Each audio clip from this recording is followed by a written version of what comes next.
Hello learners, welcome to this session on international tourism. See, there are two main types of tourism. One is international tourism and another is domestic tourism. When travel for tourism, it involves crossing a national border or when it involves crossing a national border, then we refer to it as the international tourism. Whereas when travel and tourism activities of tourists, they are within the boundary of his or her own country, then we term it as domestic tourism. Now the focus of this particular session, it is on the international tourism. So after this session, you would be able to know about the major tourism markets of the world. You should be able to also know about India's share in tourism, world tourism scenario. Then we would be knowing the major tourist generating markets for India, and then you should be able to appreciate the need for tapping new markets for increasing the market share.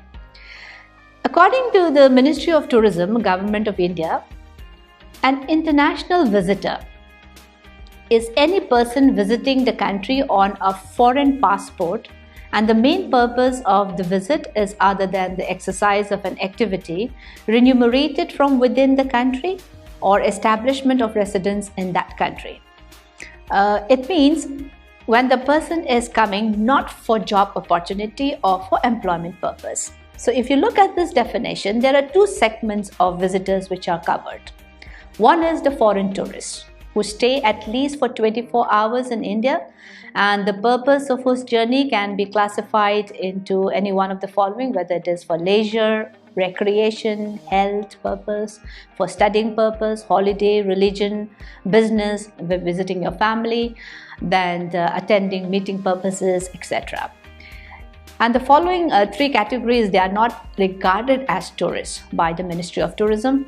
One is person arriving with or without a contract to take up an occupation or engage in activities remunerated from within the country. That means a person who is coming for employment opportunities. Then a person coming to establish residence in the country. If the person is coming to India for permanent residency, then he is also not considered as a tourist. And persons who come as excursionists. We would like to see what excursionist is.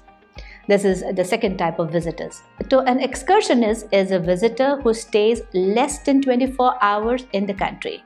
For example, there are visitors who arrive in a country by cruise ships, like crew passengers. They are going on a crew journey, and they docked in one of the seaports in India, and they do not stay. Their accommodation is in the ship only, but they get to sightsee a destination and then to go back. So they do not spend a night at an accommodation establishment in the country. So we consider them as excursionists. And since the year 2014, when the Ministry of Tourism, they tabulate or they collect the information or the statistics of the number of international tourists coming to India, they have started including the non-resident Indian or the NRIs. Previously, they were counting only the foreign tourists. Now, when you talk about international tourists, we talk about the foreign tourists who are not the citizens of India, and another is the non-resident Indian or the NRIs. Now, who is an NRI? An NRI or a non-resident Indian is an Indian citizen who resides in India for less than 182 days during the course of the preceding financial year, or who has gone out of India or who stays outside India for the purpose of employment, or who has gone out of India or who stays outside India for carrying on business or vocation outside India, and one who has gone out of India or who stays outside India for any other purpose indicating his intentions to stay outside India for an uncertain period of time. Then that person is defined as an NRI. Well, the international tourism, again, there are two forms. One is the inbound tourism and another is the outbound tourism. Now, inbound tourism is the act of entering a destination, or we call it as the tourist receiving country, by the non-residents for a specific period of time. The reasons may be varied, but those should be non-remunerating purposes. For example, a tourist from the United States comes to India, then we consider him as an inbound tourist, and this type of tourism we call it as inbound tourism. Outbound tourism comprises of travel from country of origin to another country, here from the tourist generating country to the tourist receiving country or the tourist destination that the tourist is visiting for a specified period of time. The reason again would be, the purpose of a visit would be varied again, whether it is for leisure, business or other non-remunerative purposes. For example, if an Indian resident traveled to France, then he is an example of outbound tourism for India, and at the same time for France he will be an inbound tourist. So in the context of India, the Indian is the outbound tourist, whereas for France he is an inbound tourist. Taking into consideration the above example, one should understand that while a tourist from France who is also a resident of France visits India, he or she is considered outbound tourist by France, while the same tourist is termed as inbound tourist in India. But if the tourist was not residing in France, he may be a French citizen, but he is not residing in France, and he has come to India from, say, another country, USA, then he would not be considered as an outbound tourist by France, because his country of origin at that time is not France. Even if he is a French national, he has went from France to USA, and from USA he has come to India. So there, in that case, France will not consider him as an outbound tourist to India. Now, another term which we can explain in relation to international tourism is the intra-regional tourism, which involves travel by person within the geographical boundary of the region to which his or her country belongs. So if a tourist from Europe travels within Europe itself, that is within the same region, then he or she becomes an intra-regional tourist for that particular reason. The UNWTO, that means the United Nations World Tourism Organization, recognizes 5 tourism regions in the world. One is the Americas, Europe, Asia and Pacific, Africa and Middle East. When we talk about the Americas, we are referring both to the countries in the North American and the South American continent. Europe, the whole of Europe, so France is there, UK is there, Spain, Portugal, so all these countries, they come under the European region. Asia and Pacific, India is part of the Asia Pacific, and even in Asia Pacific also they have sub regions. So each of these 5 major regions, they are also divided into sub regions. Then Africa, then the Middle East are the remaining 2 the major regions which have been identified by the United Nations, World WTO. Then why do we need the definition of these various terms? Is that we need them for identifying the markets or tourism generating reason, and also for data collection. Now, the statistics regarding world tourism movements like arrivals, departures, tourism receipts, expenditures, they are collected from various bulletins and publications of prominent international organizations like UNWTO is one of them. And if you talk about the Ministry of Tourism, they have a market research division which also collects data and compiles them in the form of tourism statistics annually. In India, the arrival statistics, they are compiled from the disembarkation card, which are filled in by the foreign tourists at the time of their entry into India, and the point of entry may be an airport, the seaport, or the land checkpoint post when they are traveling by land through land routes. Now, data are very helpful in profiling the tourists for the purpose of marketing. From this data, we get to know how many tourists from which country visit India in which year, and based on that, our marketing strategy can be planned. Then we would also know how many of these were women or how many of them were men and to which age group they belong. But when you talk about the motivation and the type of services expected by them, we need to do specific surveys. When they come by, when they fill in the disembarkation form, usually the motives of travel, maybe the purpose of travel is there, but we give them general information. So when we want to go for specific motives of travel, if a tour operator, say an adventure tour operator, wants to know the type of tourist that he has to target, then he has to go or he has to look for certain survey results or certain survey reports which specifically talk about his line of work, that is the adventure sports. So certain specific surveys needs to be conducted if we need to look into the motive of travel. So generally, when we talk about motives of travel by foreign tourists coming to India, they are performed by the tourism officers of the Ministry of Tourism, and these officers, along with carrying out this type of surveys, they also carry out the promotional campaigns, like they advertise and they do the image building exercises for India. Let us now discuss what are the tourism markets for India. So a variety of factors determines the flow of tourists. Sound economy, then surplus income.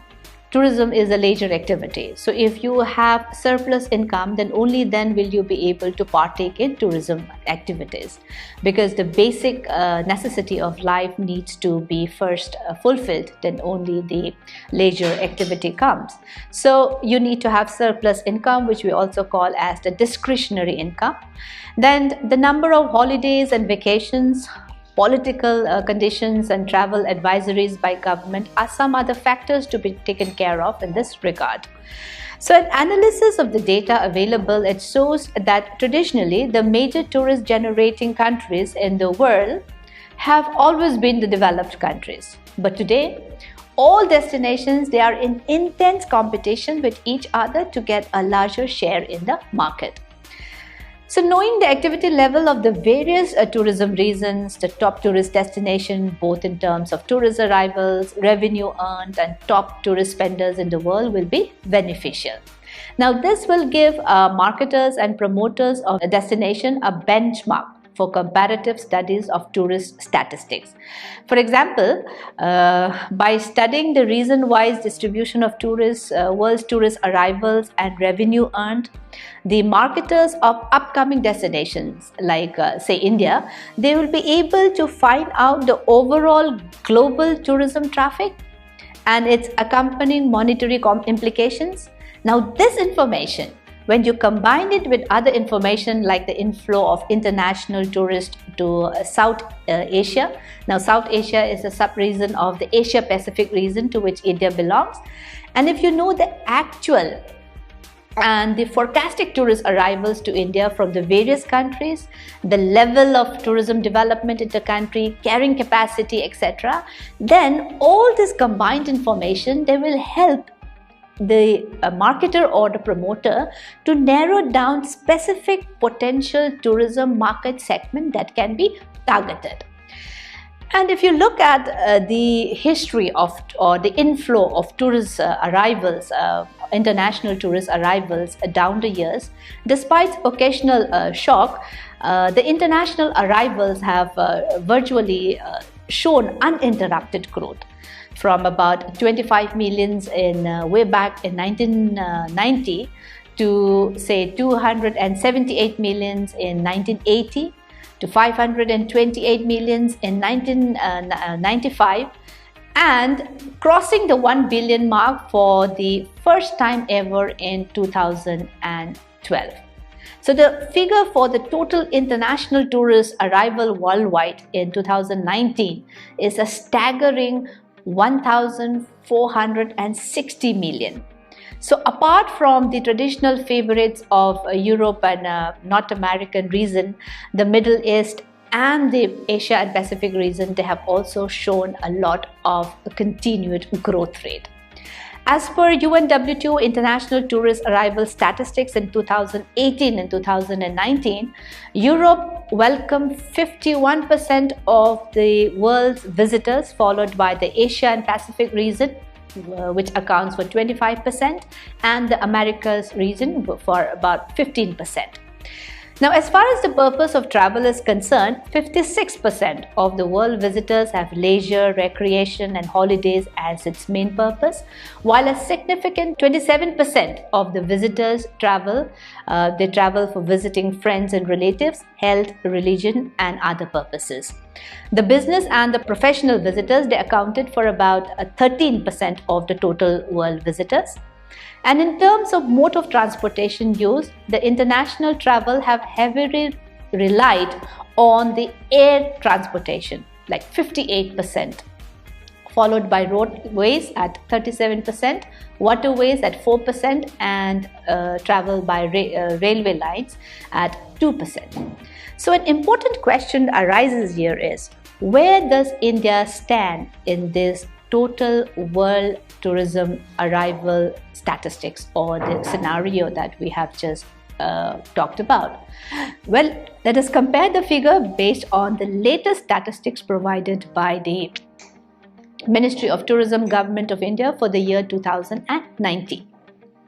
If you see the world tourist arrivals, the total world tourist arrivals in 2019, we say it is 1,460 million. Out of this, the total tourist arrivals in India is 17.91 million. That means out of 1,460 million, 17.91 million visited India. So the percentage share of India is 1.23%, and India's rank in the world's tourist arrival is 23rd. However, when you look at the foreign exchange receipt, the percentage of India is much higher than that of arrival, and this is a very good figure. The world tourism receipt, we are talking about the whole world, in 2019 was $4,431 US, 4,431 billion US dollar. And the estimated foreign exchange receipt of India was 30.05 billion US dollar. So which takes the percentage of share of India to 2.03%. And India's rank in the world tourism receipt is 12th. That means 12th rank. So in India in 2019, it welcomed 17.91 million international tourists, ranking as the 8th most visited country in Asia and the 23rd most visited destination in the world. So this indicates that in spite of a lower share in arrivals, the tourists spend more in India, and the average length of stay as per the International Passenger Survey is about 16 days. So this is an encouraging trend because many of India's competitors like Singapore, Malaysia, Thailand, etc., they receive a much bigger share in arrival. That means more tourists visit them, but if you compare with, as compared to India, more tourists visit this destination, but with a lesser length of stay. So the number of days which they stay in this competitive destination, if you compare it with the number of days that the tourists stay in India, it is much more in India. For updating the data, you should always refer to the website of organizations like the UNWTO and the Ministry of Tourism, because they keep on updating the data every year, and tourism statistics, it keeps on changing. See, for a good marketer, it is essential to know where the tourists are likely to go. So this will give them a clear picture about the status where a particular destination stands in the overall ranking and what needs to be done to improve their chances of attracting more tourists. There are two key indicators which should be taken into account while determining the world's top tourist destination.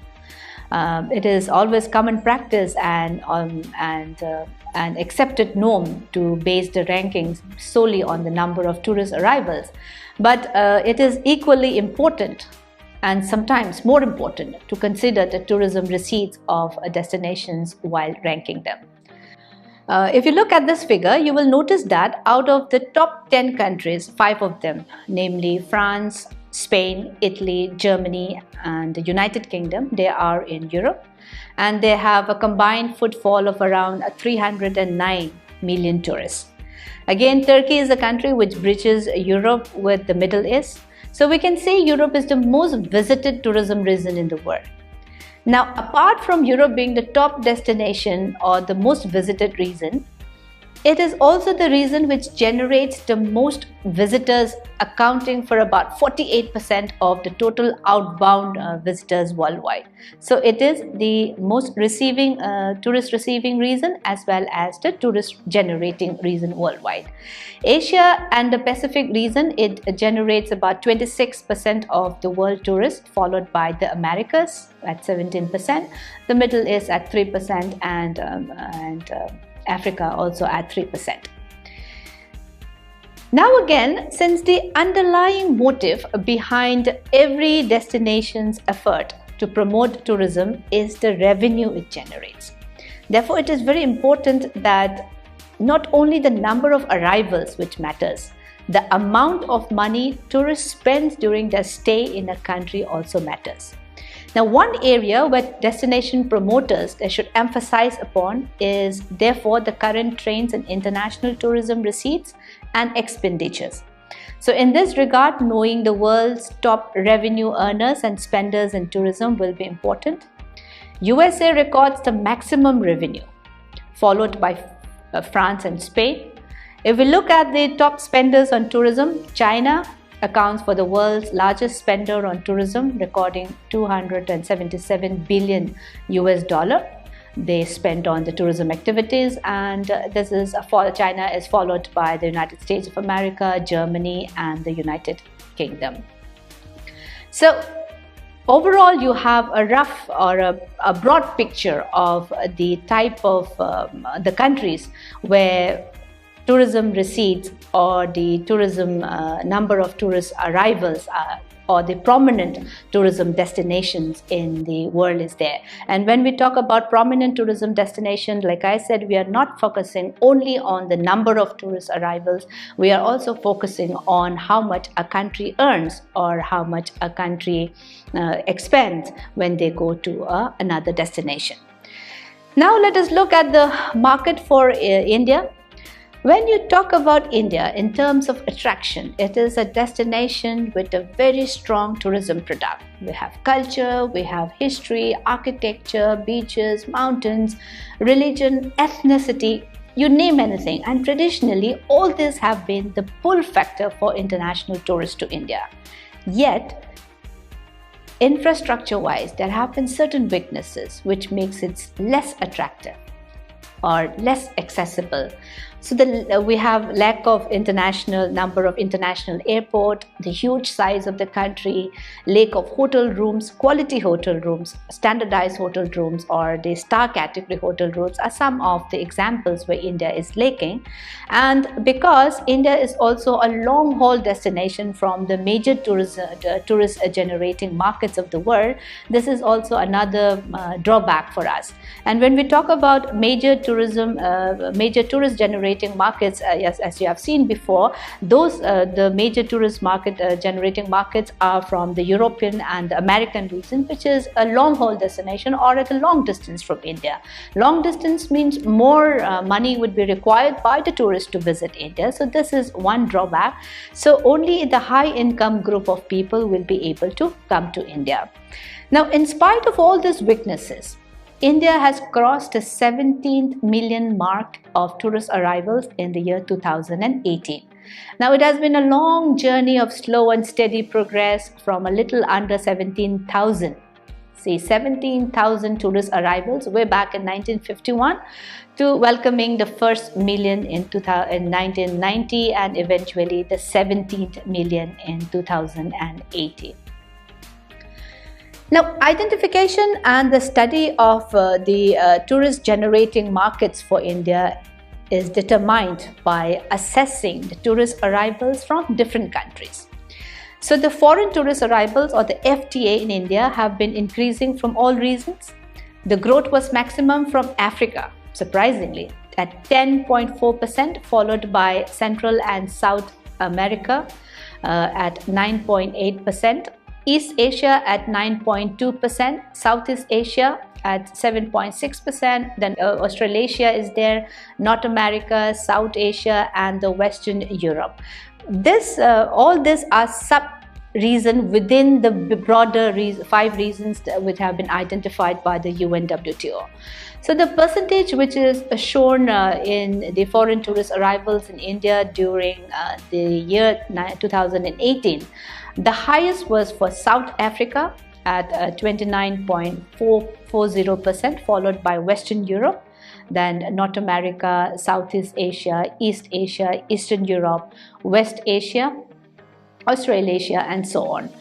So international visitors to India have predominantly they traveled with the purpose of leisure, holiday, and recreation, accounting to 57.1% of the total arrivals. The business and professional purpose, it ranks second with 14.7%, and there were about 12.7% Indian diaspora visitors, and about 4.6% have visited for the medical purposes. As far as the most frequented entry points to India is concerned, Delhi, Mumbai, Bangalore, Chennai, and Goa are the entry points. Delhi, as you know, is the capital of India. So Mumbai is the business capital of India, Bangalore the IT capital of India, Chennai in the south, and Goa is one of the most famous destination of India. So it is natural that these are the most frequented entry points when foreign tourists come to India. So India attracts visitors from all across the globe, but we also need to know which are the most specific countries where the tourists are coming from. Bangladesh, being our neighbor country, they have generated a lot of visitors. They are in the #1 position of tourist generating country to India, accounting for 23.58% of the total visitors to India, followed by the United Nations, the United Kingdom, then Australia, Canada, China, the mainland China I'm talking about, then Malaysia is there, Sri Lanka, Germany, Russian Federation. So these are the top 10 tourist generating source country for India.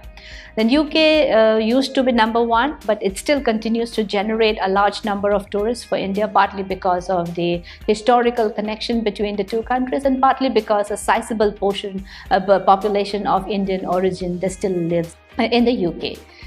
Let us now look at another important area, that is the Indian outbound, because outbound is also part of the international tourism definition that we have defined before. Now, India has been ascertained to be one of the fastest growing outbound travel markets in the world, and this is fueled mainly by the huge population as well as the strong economy. Even if you have a huge population, if you do not have a surplus amount of income, the people do not have surplus amount of income, then tourism will not take place, especially outbound tourism will not take place. So the strong economy, the strong Indian economy is an important factor which has fueled the outbound tourism. And the increase in the number of younger, more educated population who have a greater will for travel, for experimenting new destinations. And there is so many of the companies in India now, they have a provision for paid leaves.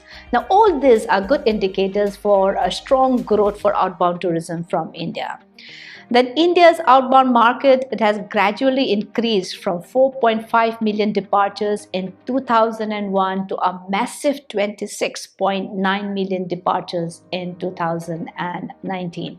So in a matter of just 19 years, the jump has been dramatic. If you look at the figure, then you would know where the Indian foreign tourists, and they have gone abroad. We have given you the figures from 1991 through 2019.